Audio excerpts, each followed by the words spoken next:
হামজার পর এবার বাংলাদেশের জার্সিতে আরেক হাই প্রোফাইল ফুটবলারকে পাওয়ার সম্ভাবনা। কানাডিয়ান ফুটবলার সামিত সোম জানিয়ে দিয়েছেন তিনি সিদ্ধান্ত নিয়েছেন এবং আলোচনায় বসছেন বাফুফের সঙ্গে। বাংলাদেশ ফুটবল দলকে নিয়ে যাদের স্বপ্ন তাদের জন্য এটা হতে পারে এক বড় সুসংবাদ। চলুন বিস্তারিত জেনে নেই রিপোর্টে। বাংলাদেশ জাতীয় ফুটবল দলে যুক্ত হতে পারেন আরেকজন প্রবাসী তারকা সামিত সোম।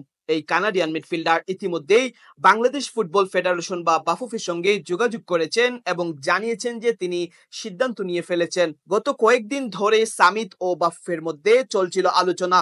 বাফুফের সহসভাপতি ফাহাদ করিম জানিয়েছেন আজ দুপুরে সামিত তাকে মেসেজ করে বলেছেন তিনি সিদ্ধান্ত নিয়েছেন এবং বিস্তারিতভাবে কথা বলতে চান। ফাহাদ করিমের ভাষায়, তিনি যেহেতু ইতিমধ্যেই সিদ্ধান্ত নিয়েছেন, আমরা খুবই আশাবাদী যে তাকে বাংলাদেশের জার্সিতে দেখা যাবে। সামিত সোমের জন্ম কানাডায় হলেও তার বাবা মা বাংলাদেশি। ফিফার নিয়ম অনুযায়ী পিতামাত্রার সূত্রে যে কোনো ফুটবলার অন্য দেশের হয়ে প্রতিনিধিত্ব করতে পারেন, তবে কিছু আনুষ্ঠানিকতা রয়েছে। প্রথমত, সামিতকে পেতে হলে তাকে বাংলাদেশি পাসপোর্ট করতে হবে, আর পাসপোর্ট করতে গেলে তার বাবা মায়ের নাগরিকত্ব সম্পর্কিত কাগজপত্র হালনাগাদ করতে হবে। পাসপোর্ট পাওয়ার পর বাফুফেকে কানাডিয়ান ফুটবল ফেডারেশন থেকে অনাপত্তিপত্র এনওসি নিতে হবে।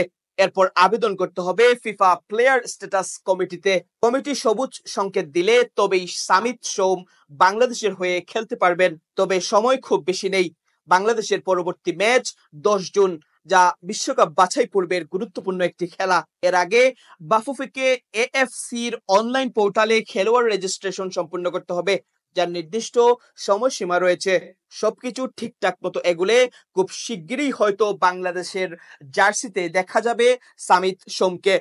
ফুটবল প্রেমীদের জন্য এই অপেক্ষাটা তাই অনেকটাই রোমাঞ্চকর। আকমাম হুসাইন, ইউকে বাংলা লাইভ।